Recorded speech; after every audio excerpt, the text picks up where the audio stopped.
Section 1. You will hear a man called Matt inquiring about renting a holiday cottage. First, you have some time to look at questions 1 to 5.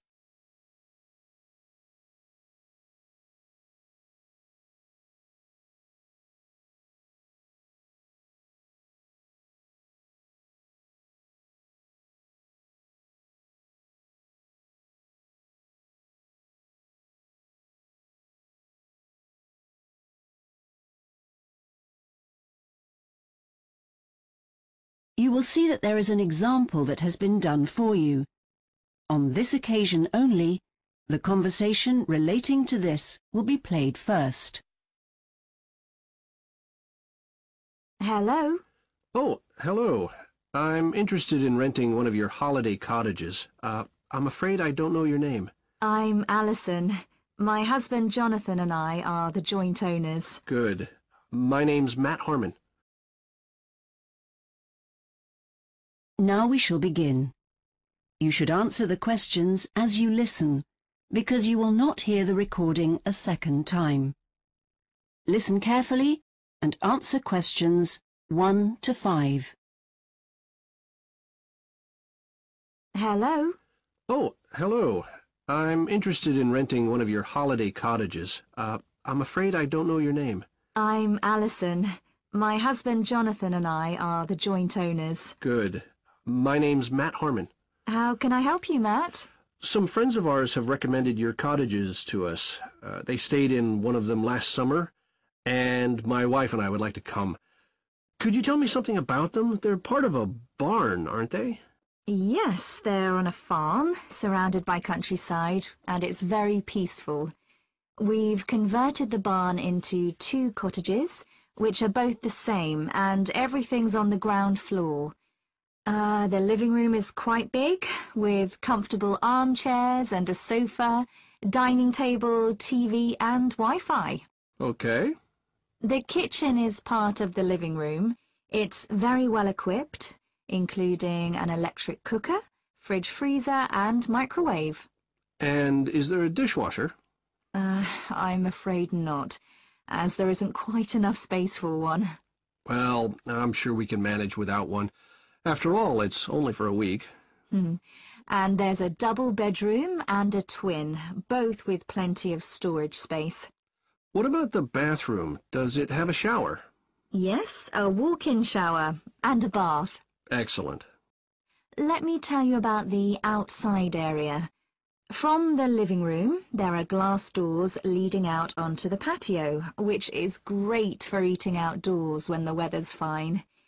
It has a table with a sunshade and 4 chairs, and catches a lot of sun. Is there a garden as well? Yes, each cottage has its own private garden. It's very pretty, and there's enough space for children to play. There's also a pond in the garden with fish and water lilies, so, of course, young children need to be supervised in case they fall in. And beyond the garden there are fields and a small wood, though you can't get into them directly from the garden. That sounds very nice. The cottage is on a bit of a hill, and you can see a long way in one direction. We're quite close to the river, and although that's just out of sight, from the bedrooms the marina is visible. It's a very attractive view. There's a restaurant there, which is useful if you don't feel like cooking. That's handy. We might try it. Before you hear the rest of the conversation, you have some time to look at questions 6 to 10.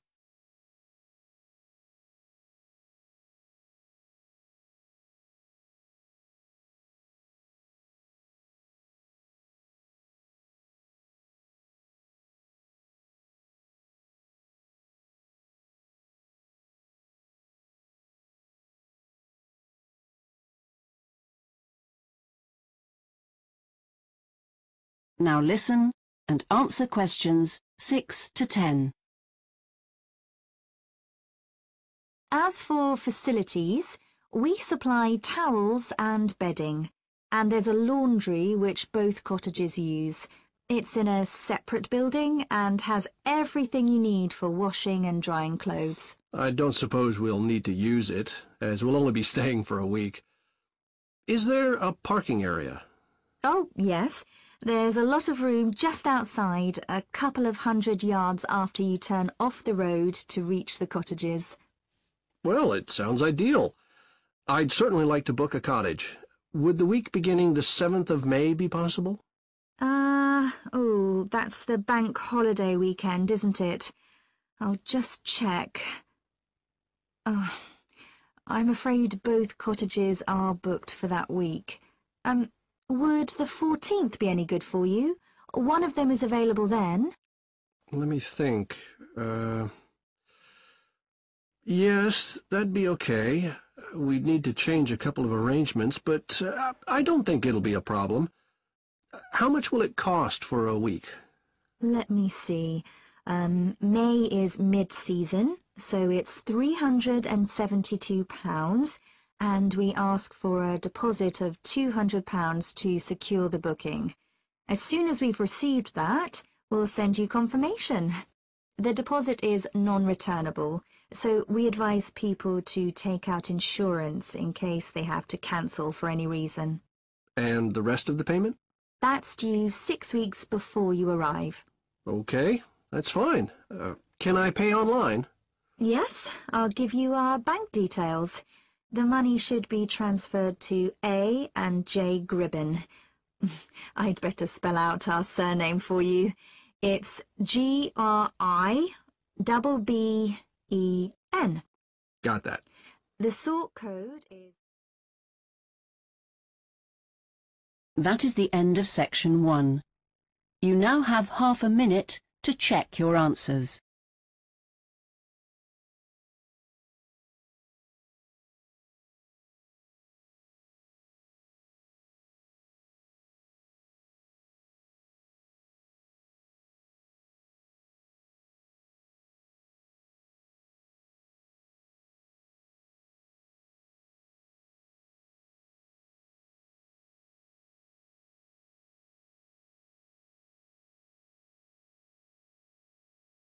Now look at section 2.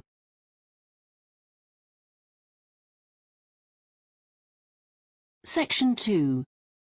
You will hear the principal of a college talking to students about changes to the catering arrangements. First, you have some time to look at questions 11 to 16.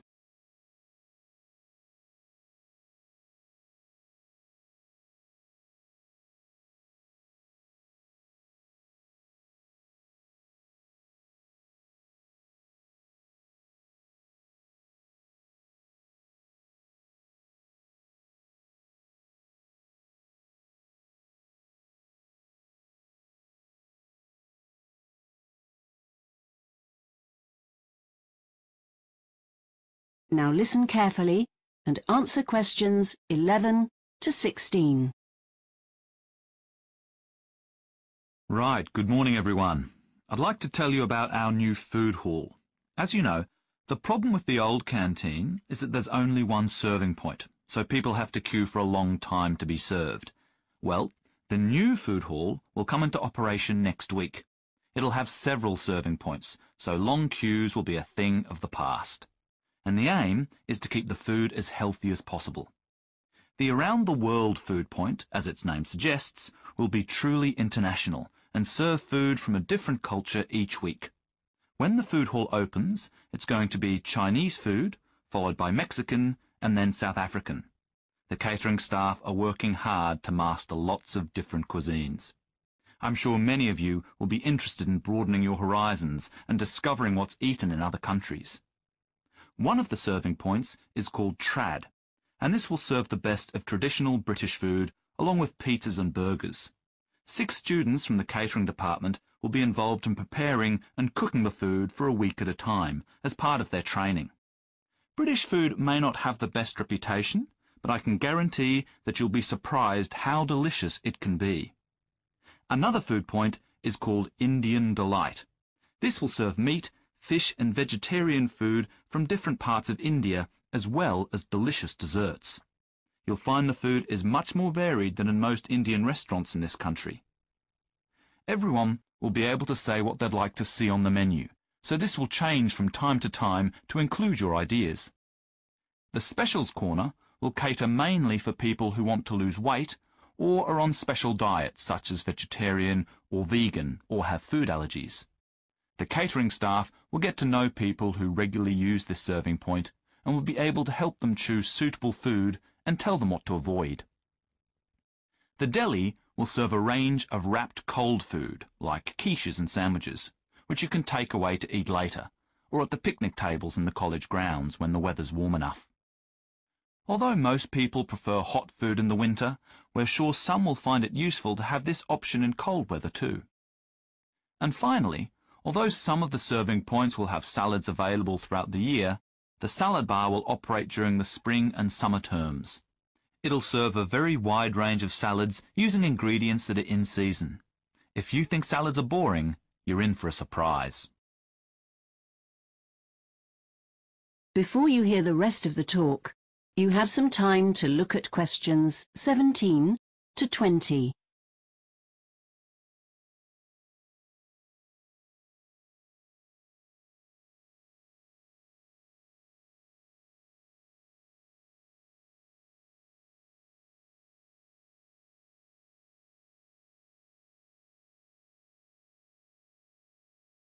Now listen and answer questions 17 to 20. The food served in the college consistently gets excellent feedback from everyone who eats it, and we're determined to maintain its high quality. At the moment, food is available at lunchtime and again before evening classes begin. In future, the food hall won't close in the afternoon. This will be more convenient for everyone. And while prices will be kept at the same level as they are now, we're introducing electronic cards which can be topped up online. This system will replace cash and speed up the payment process.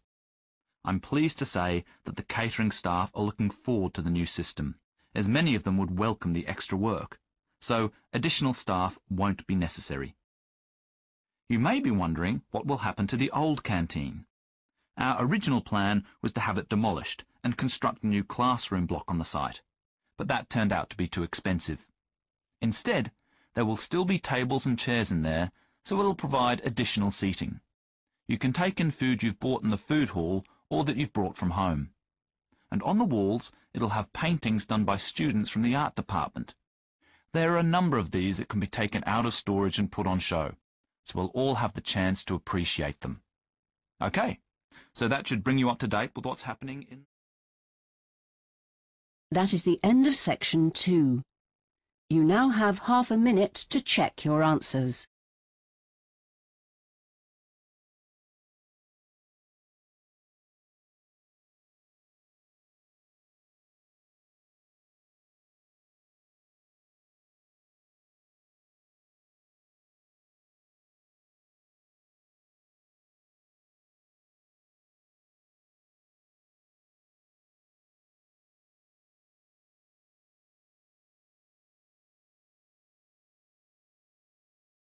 Now look at section 3.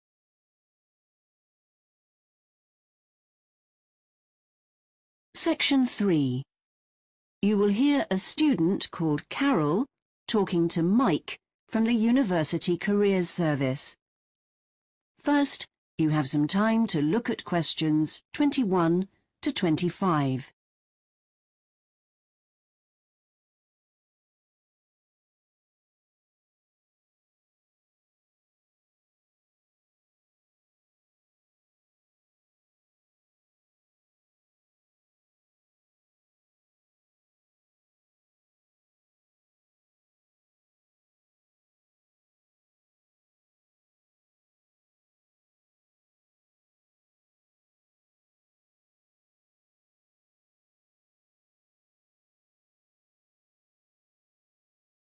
Now listen carefully and answer questions 21 to 25. Oh, hello. Can I ask you for some advice, please? Of course. How can I help? Well, I'm doing a business degree. I'm in the second year, and I'd like to do a work placement for a few weeks during the summer, though I've no idea what. Is that something you can help with? It certainly is. Do you have any long-term plans for your career when you graduate? Ultimately, I'd like to work for an organisation that gives advice to small businesses, but I realise that before I can do that, I need to gain a range of experience working for companies of different sizes, and maybe in the public sector too. Okay. And are you finding that your course is helping you? Yes, much more than I expected, in fact. I knew a bit about marketing, and I'm getting a better idea of that, but the law module is a real eye-opener. It made me realise how important it is in business. Some of the other modules, like IT, are useful too, though not so much, because I used IT in my last job before coming to university. Oh, what were you doing? It was in the local hospital where I live. I had an admin job which included liaising with colleagues in different departments. That was the easy part. To be honest, my line manager was really inefficient, which I found very frustrating. I'd always thought that how well I did the job was simply up to me, but it was impossible in that situation. I considered applying for promotion, but I didn't really want to end up spending the rest of my working life there, so I decided to leave and go to university. Right. Do you think that you could have handled the situation better? Maybe, but I'm generally okay communicating with people, and I did try to get round the problem, but somehow I couldn't. So I just planned my work for myself and did the best I could. No, where I need to improve somehow is in coming to a decision. I'm far too likely to put it off because I keep thinking of yet another reason for one course of action or another. I'm hopeless when I need to think quickly. I suspect that more people are like that than will admit it. So, what do you want to get out of your work placement? We've been studying the sort of challenges that companies have to deal with, like the country's economic situation, competition from other businesses, and so on. So I'd like to find out how companies work out a long-term strategy in response to those difficulties. That rather than the day-to-day operations. I'm not sure we've got any work placements available that will really help you with that. That's okay. Any sort of placement would be useful, I should think. Before you hear the rest of the discussion, you have some time to look at questions 26 to 30.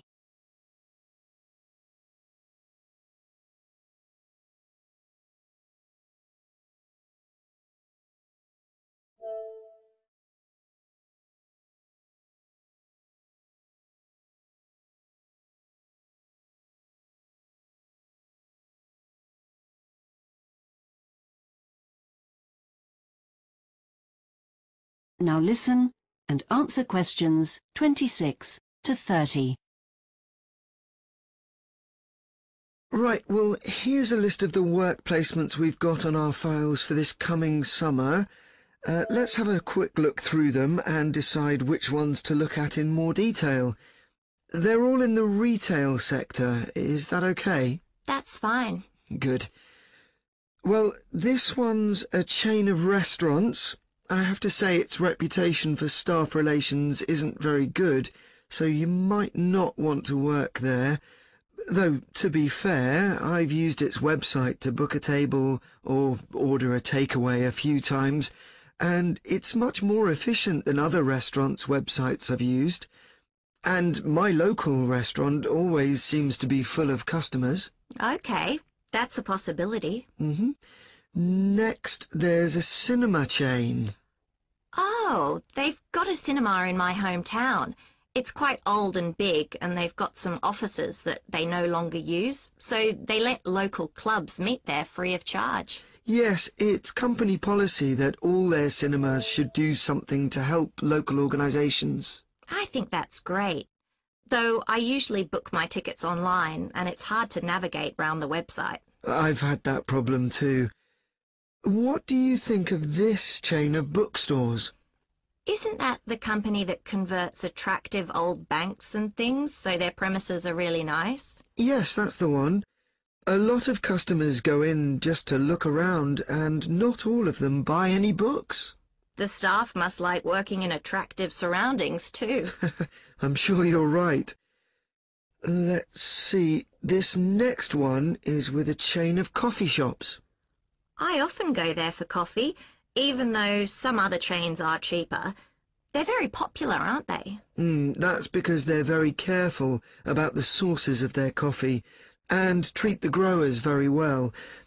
That means they can be sure of getting high-quality coffee beans. Oh, I didn't know that. The last placement we've got at the moment is with a home furnishings chain. They're well known for their low staff turnover because the company provides relatively high wages and a generous holiday allowance. Right. Well, that sounds... That is the end of section 3. You now have half a minute to check your answers.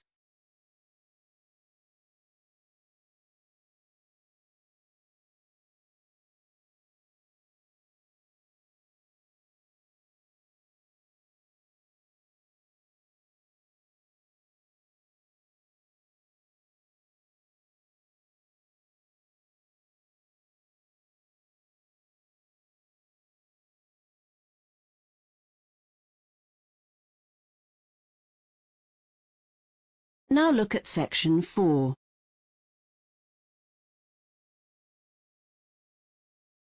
Section 4. You will hear part of a lecture about the signals that animals use to communicate with each other. First, you have some time to look at questions 31 to 40.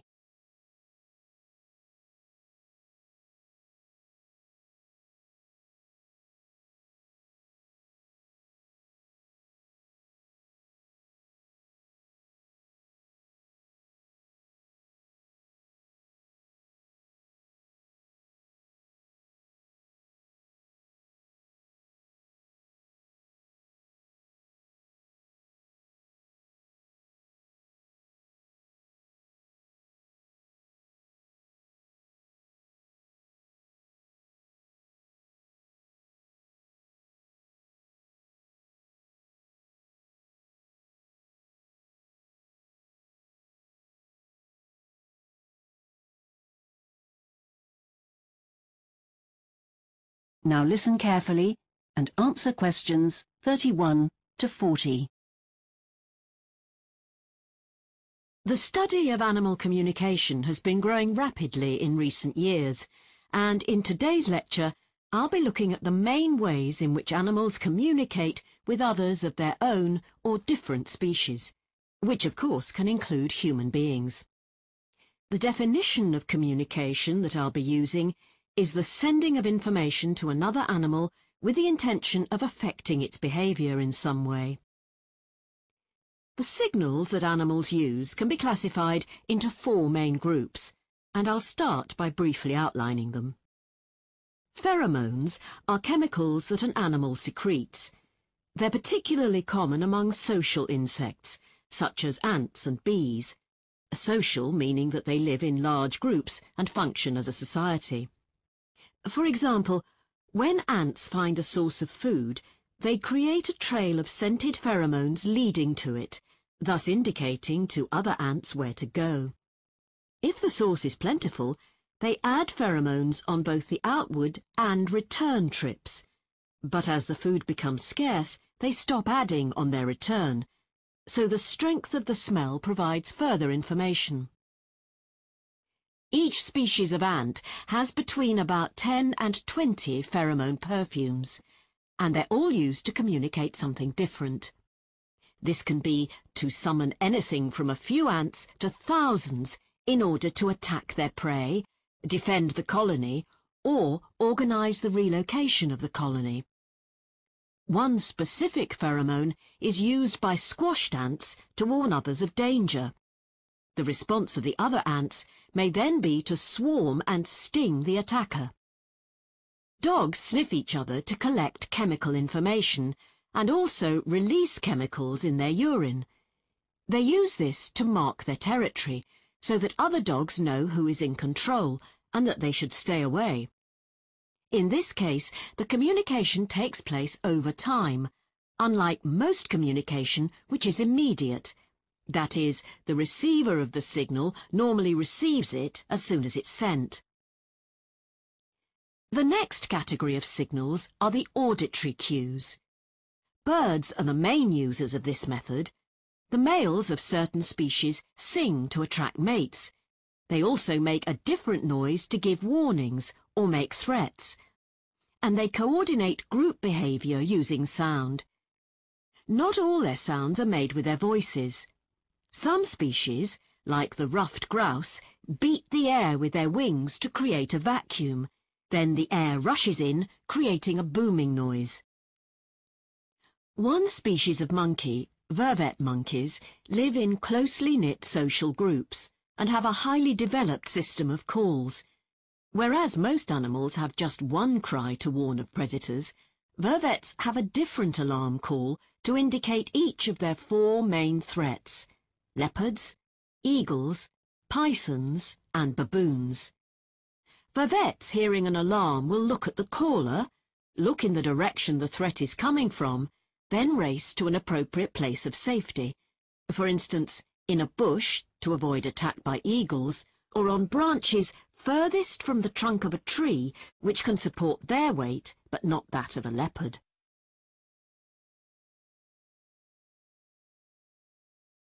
One set of visual cues are called badges. These are the animal's colour and shape. In some species of monkey, females undergo a change of colour to indicate that they're at the stage in their reproductive cycle when they are fertile and so ready to mate. Colour can be used in a very different way too. Some animals, like the poison dart frog, are very brightly coloured: yellow, gold, copper, red, green, blue or black, and they have elaborate designs. The purpose of this coloration is to warn animals that might want to eat them that they are toxic and are best avoided. Certain related species of fish, including pufferfish and porcupine fish, have an unusual skill. They puff themselves up like a balloon with water or air to make themselves look much bigger than they really are. This is a defence mechanism that they employ when they're in danger of being eaten, and is intended to scare off the fish attacking them. Interestingly, this is an example of animals telling lies. The other visual cues are displays, that is, behaviour. If you're a dog owner, you'll be familiar with dogs displaying their pleasure at seeing you by wagging their tails.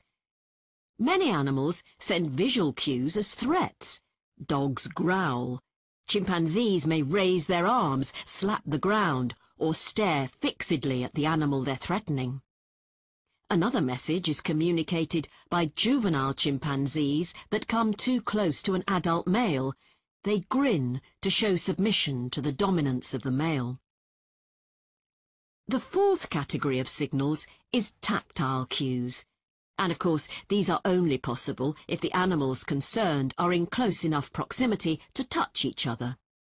Many primates, such as chimpanzees and baboons, engage in social grooming, removing skin parasites from each other and cleaning wounds. This helps to reinforce cooperation within the social unit, and in some species, it's also a way of communicating a wish to resolve conflict.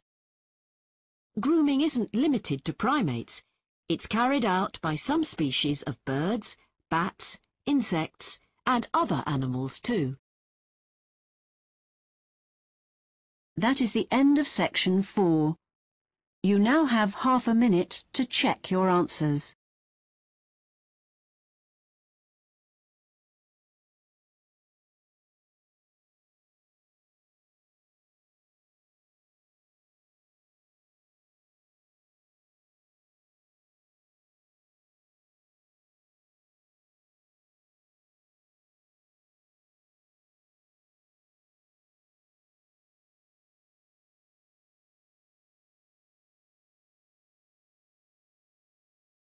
That is the end of the listening test.